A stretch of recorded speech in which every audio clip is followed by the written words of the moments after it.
think there's people in the kingdom that are in the financial institutions, if you can find them.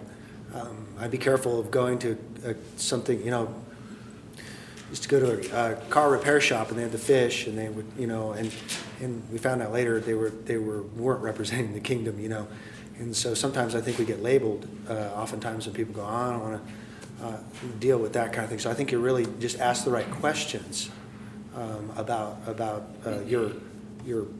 They also have to have the professionals that you get dealing with. They have to have the resume, and that they're kingdom minded. Is the intertwine that you're looking for, but simply ask them. As far as investment, the first thing you should invest in is your own home. So if you don't own your own home, you should start there, because that is the best, cheapest money that you can get out there, minimum down, and start with that. And we see sometimes people doing a gypsy move. Well, I don't mean to use the word gypsy, but where they'll move into a house, live there for a couple of years, then move in the next one, keep their previous one, move into another one, and keep the previous houses. And that's an easy way to build up a portfolio of real estate if you're willing to move. Sometimes the wifey is not willing to move every time, but and that particular route is good. What they've done is they've really put the clamps on investment financing, probably for apartments, definitely in residential, where you can only own so many properties and then you're cut off. That's changing. The pendulum got swung way too far. It was too much easy greasy money, and now it's they took me completely out of the residential buying and selling business because I own too many houses, and they're saying we're not going to give you money now. And so it's a shame too, because as a buyer seller, I would put a lot of people to work every time I bought a house, and every time I sold a house, I'd be putting a lot of people to work, and I wasn't making a lot of money off every house. It was just an additional source of income. And so they've taken that whole industry, people like me, out of the buying and selling for a little residential. But I would start. You can have 4 single-family residences, or duplexes, or triplexes, or fourplexes, before you end up with the over 4 notes, before you end up over the Fannie Mae limit. So, and as far as finding, what you want to do is find a trusted advisor who's tapped in with other trusted advisors. For instance, 25 years in the business, I have other trusted advisors that you might not even be able to get to, architects or CPAs or financial planners or mortgage guys. And oftentimes that key person may not be a realtor, it may be a lender, it may be a financial planner. You're looking for that trusted key advisor, and certainly kingdom-minded would be very, very important. But I would really find that. And once you find that trusted advisor, they will have a team of people already out. Usually their trusted advisors are found by referral. So what you want to be is you want to be referred to somebody. There's a higher level of accountability with being referred. In other words, you go to your CPA and say, hey, I'm looking for the best real estate broker in town. Who can you refer me to?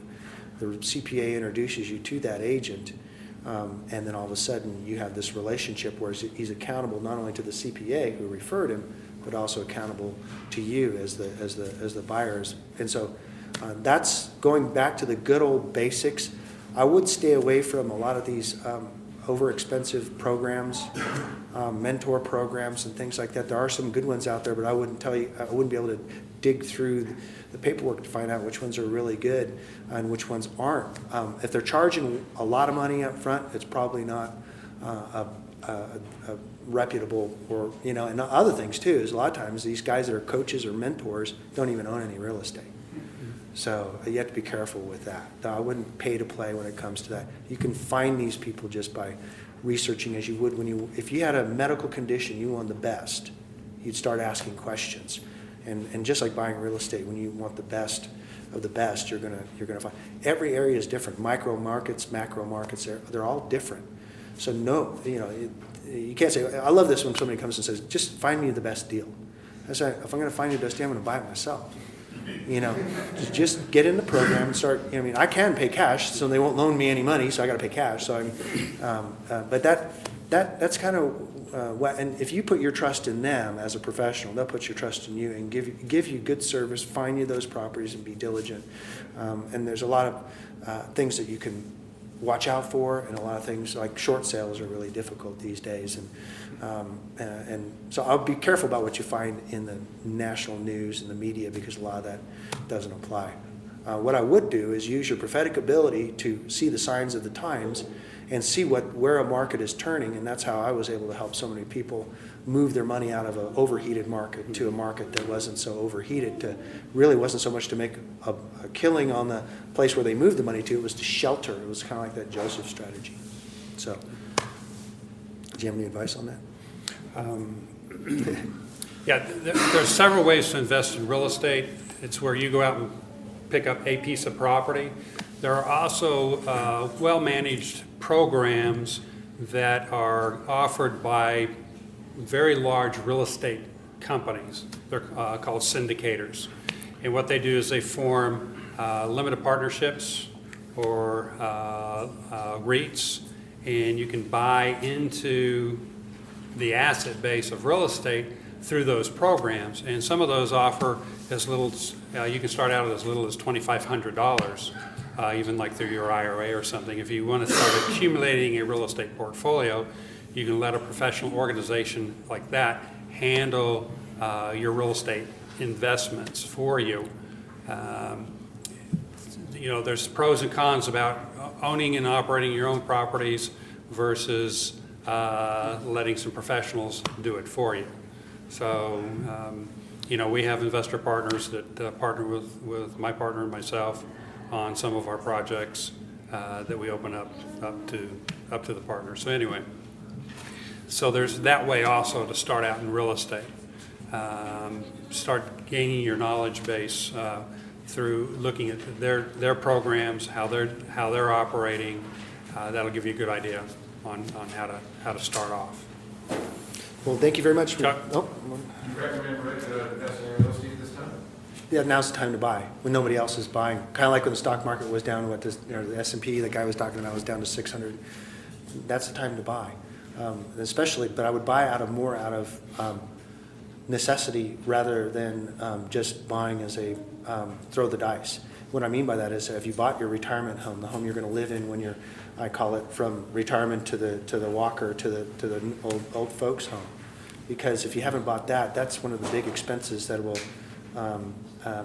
knock your income down. So just at least if you bought a home for that, if you bought a home for your kids or your children's children, you know, these are things the Jewish people do. The Jewish culture buys generationally. So a lot of the Oriental cultures will do the same thing. They'll buy and they'll hold, and they don't care what happens to the market because it's always a cycle that will eventually go up. So I think this is probably one of the best opportunities to buy, but you have to location, location, location, and timing. You got to be very careful on commercial properties. Still, I think we're still going to see some downward movement nationally in commercial properties. You have some areas of the country that have been fairly well insulated from a lot of this downturn, but they're very few. You know, you hear about all the devastation in California real estate. Well, there's some places along Silicon Valley and in Southern California that their prices are actually up. They've actually increased, but those are primarily more towards the coastal areas. The inland areas are down 30 and 40, some 50%. So again, you have to know your market, where you are. That's why, like with us, we stay in Dallas. You know, we get people offering us properties from all over, strictly Dallas. We know that market. We know it well. We're very comfortable with that market, and that's where we'll stay. The multifamily, you'll probably have a little better, a little safer cushion in multifamily. Single family still could, just because there could be an additional glut coming on the market. If some things hit, like what Chuck was talking about earlier, we could still see some further declines. But people are still going to need a roof over their head. So, and that's why we're focused on the apartment side of things. But commercial, I think we could definitely see that some continued downward trend. We have one.